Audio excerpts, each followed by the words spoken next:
আবারও একটা জমি জবরদখলের অভিযোগ এই রাজ্যে, আর এখানেও শাসক দলের যোগ থাকার অভিযোগ। দমদম, যত কাণ্ড যেন সেই দমদমে। এক বৃদ্ধার জমি দখলের অভিযোগ উঠেছে তৃণমূল কাউন্সিলরের স্বামীর বিরুদ্ধে। পুরসভা প্রশাসন একাধিক জায়গায় গেছেন ওই বৃদ্ধা, দাবি করেছেন কোথাও গিয়ে কোনো কাজ হয়নি।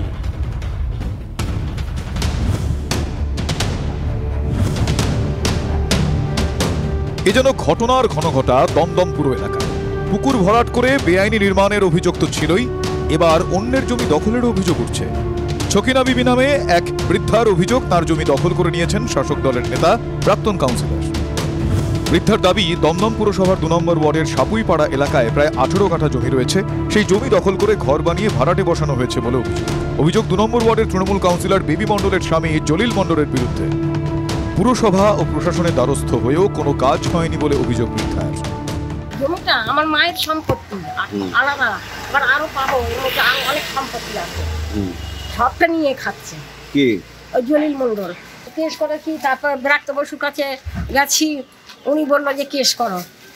কতদিন আমরা কেস চালাম, আমরা গরিব মানুষ, আমরা খেতে পারছি না। ওই জমিতে থাকা ভাড়াটেরাও স্বীকার করে নিয়েছেন তারা জলিল মণ্ডলকেই ভাড়া দেন। কাকে ভাড়া দেন? বাড়িওয়ালাকে, জলিল মণ্ডল। এই জমি কি জলিল বাবু? মানে আপনারা জানেন জমি জলিল বাবু? আমরা 3000 টাকা করে ভাড়া দিই। কত বছর দিচ্ছেন আপনারা ভাড়ার ভাবে? আর 18 বছরের মধ্যে। কাউন্সিলর বেবি মণ্ডলের সঙ্গে ফোনে যোগাযোগ করেন আমাদের প্রতিনিধি, তার যুক্তি শুনুন। আপনারা যে ভাড়া, ওখানে ভাড়া বসিয়ে ভাড়া তুলে খাচ্ছেন, আপনার স্বামীর বিরুদ্ধে যেটা অভিযোগ আসছে। ওরা তো সব বাজে কথা বলে, মিথ্যে কথা বলছে ওরা। তাহলে যারা বসে রয়েছে তারা কাকে ভাড়া দেয়? শুনুন, এটা তো এই জমিটা ঠাকুরদার আমল থেকে, এটা বুঝেছেন। জমি বিবাদের জেরে কাউন্সিলরের স্বামীর সঙ্গে মামলাও চলছে। মামলা চলাকালীন কিভাবে জমিতে ভাড়া দিলেন কাউন্সিলরের স্বামী, উঠছে প্রশ্ন। অভিযোগ পেলে যথাযথ ব্যবস্থা নেওয়ার আশ্বাস দমদম পুরসভার পুরপ্রধান হরেন্দ্র সিং এর। স্থানীয় মানুষজন তো আমার কাছে আসেনি, আমার কাছে এসে কেউ বলিনি, একজনও বলিনি যে আমাদের জায়গা দখল করেছে। অভিযোগ পেলে আইনি যে ব্যবস্থা নেওয়ার আমরা নেব।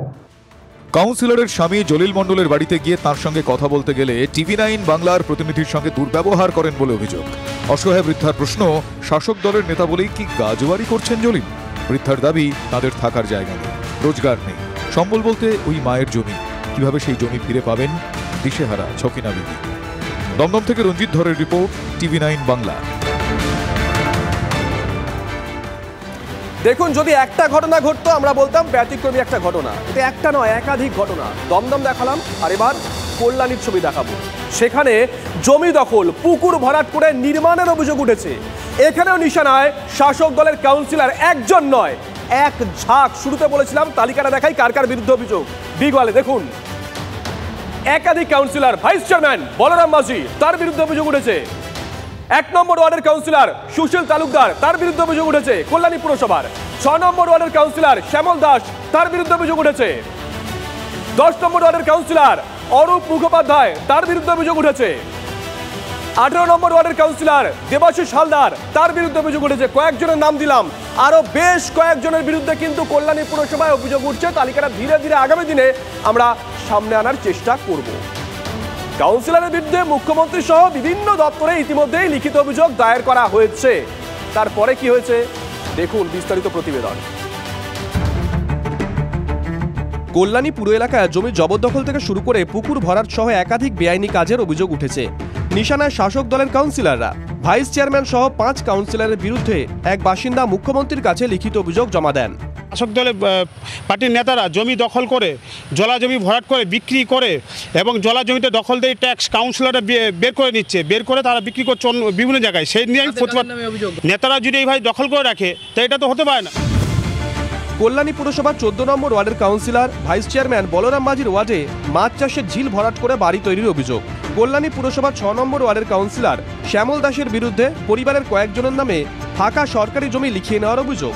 শুধু তাই নয়, অভিযোগ টাকার বিনিময়ে সেই জমির ট্যাক্সের কাগজ বের করে নেন। যদিও উপপুর প্রধানের দাবি জবরদখল বাম আমলে হয়েছে। 2.5 বছরের মধ্যে একটি বাড়ি, একটি দোকান, কোনো কিছুই বসেনি, বরং দুটো একটা বসতে গেছিল, সেগুলো অলরেডি পৌরসভার যে টাস্ক ফোর্স আছে তারা গিয়ে ভেঙে দিয়েছে।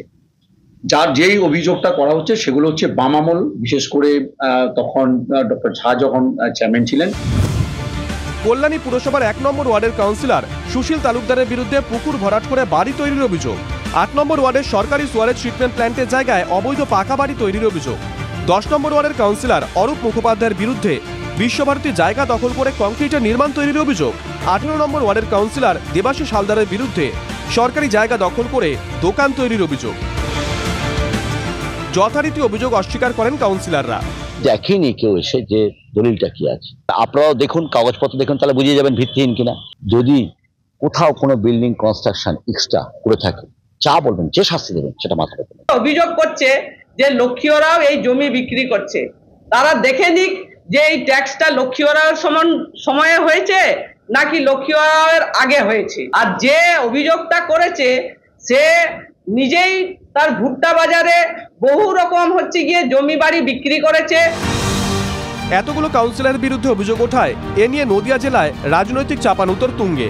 কাউন্সিলর হয়েছে, তারা একটা স্বর্গরাজ্য ভেবে নিয়েছে এবং বিভিন্ন জায়গায় সরকারের জমি দখল করে বিভিন্ন প্রচুর অর্থের বিনিময়ে তাদের বিক্রি করেছে। সভাপতি হওয়ার পর থেকে কোনো জায়গা সেই অর্থে দখলদারি বা আমরা করতে দিইনি। সুতরাং আমি জানি, আমি দায়িত্ব পাওয়ার পর থেকে যেটা হয়নি। আর আমরা অনেক ছোটবেলা থেকে দেখেছি দখলদারি রাজনীতি, সেটা শিখে নেওয়া। কৃষ্ণ মাহাতো জেলা শাসক, কল্যাণী পুরসভা, এসডিও, বিএলএলআরওর কাছে লিখিত অভিযোগ জমা দেন। প্রশাসনিক বৈঠকে সরকারি জমির জবরদখল নিয়ে মমতা বন্দ্যোপাধ্যায়ের বক্তব্য শুনে মুখ্যমন্ত্রীর কাছে অভিযোগ জানিয়েছেন।